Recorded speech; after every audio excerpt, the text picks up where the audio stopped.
مقدس کی سرزمین ہے مسجد اقصی، قبلہ اول، جہاں 1,24,000 نبیوں کا مجمع ہے.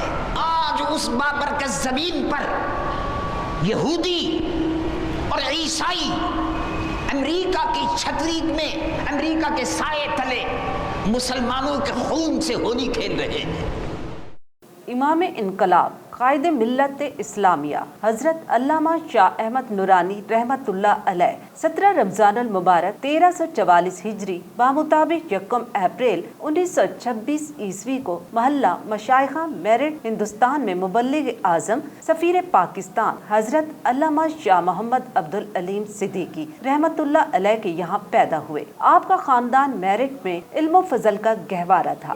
علامہ شاہ احمد نورانی رحمت اللہ علیہ نے 8 سال کی عمر میں قرآن پاک حفظ کر لیا تھا. حفظ و قرآن کی تکمیل کے بعد ثانوی عصری تعلیم کے لیے اسکول میں داخلہ لیا جہاں ذریعہ تعلیم عربی تھی. عربک کالج میرٹھ سے بھی مختلف اسناد حاصل کی اور درس نظامی کی تعلیم معروف دینی درسگاہ مدرسۃ الاسلامیہ قومیہ میرٹھ سے استاذ العلماء حضرت مولانا سید غلام جیلانی میرٹھی رحمت اللہ علیہ سے تعلیم حاصل کی. تعلیم کی تکمیل پر ایک پروقار تقریب میں علامہ شاہ احمد نورانی رحمت اللہ علیہ کی دستار بندی آپ کے استاد حضرت علامہ غلام جیلانی میرٹھی رحمت اللہ علیہ، آپ کے والد ماجد علامہ شاہ محمد عبدالعلیم صدیقی رحمت اللہ علیہ، صدر الفاضل مولانا سید نعیم الدین مراد آبادی رحمت اللہ علیہ، مولانا شاہ مصطفیٰ رضا خان جیسی عظیم ہستیاں مسند افروز تھیں. قطب مدینہ شیخ المشائخ امام احمد رضا رحمت اللہ علیہ کے خلیفہ خاص حضرت علامہ ضیاء الدین مدنی رحمت اللہ علیہ، علامہ شاہ احمد نورانی رحمت اللہ علیہ کے دادا سسر اور شیخ علامہ فضل الرحمان مدنی رحمت اللہ علیہ سسر ہیں. یہ نکاح مدینہ منورہ میں 1962 میں ہوا. علامہ شاہ احمد نورانی رحمت اللہ علیہ قومی نہیں بلکہ ایک ہمہ جہت بین الاقوامی شخصیت تھے جن کا خاندان کئی نسلوں سے لوگوں کو دین کا شعور اور پاکیزہ زندگی گزارنے کا درس دیتا چلا آیا ہے. تاریخ گواہ ہے. شاہی مسجد میرٹھ کے خطیب علامہ نورانی کے دادا علامہ شاہ عبد الحکیم جوش میرٹھی نے اسلام کے لیے بے مثال خدمات سر انجام دی اور ان کے حقیقی بھائی مولانا محمد اسماعیل میرٹھی رحمت اللہ علیہ نے اردو ادب میں گراں قدر کام کیا. بانی پاکستان قائد اعظم محمد علی جناح سے علامہ نورانی رحمت اللہ علیہ کے تایا مولانا نذیر احمد صدیقی رحمت اللہ علیہ خطیب ممبئی کے ذاتی تعلقات تھے. قائد اعظم ممبئی کے مشہور آزاد میدان میں عیدین کی نماز ان کی امامت میں ادا کرتے تھے. وہ عربی، انگریزی اور کئی زبانوں پر عبور رکھتے تھے. قائد اعظم نے رتن بائی سے جب شادی کا فیصلہ کیا تو مولانا نذیر احمد صدیقی رحمت اللہ علیہ کے ہاتھوں پہلے مشرف با اسلام کرایا. حضرت علامہ شاہ احمد نورانی رحمت اللہ علیہ کے 18ویں سالانہ عرس مبارک کے موقع پر بیت رضوان کلفٹن میں ہونے والی پہلی نشست کی روداد. حضرت علامہ شاہ احمد نورانی رحمت اللہ علیہ نے اپنی عملی زندگی کا آغاز اپنے آباء و اجداد کی طرح تبلیغ دین سے کیا.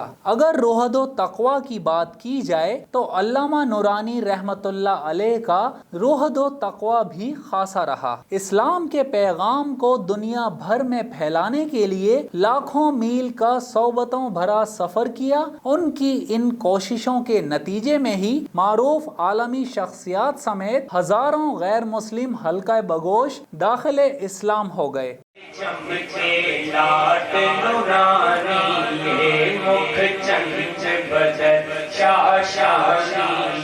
ان نو مسلموں کی اسلامی تربیت کے لیے یورپ، افریقہ اور امریکہ سمیت دنیا بھر میں اسلامک سینٹرز اور مساجد بھی قائم کی گئیں.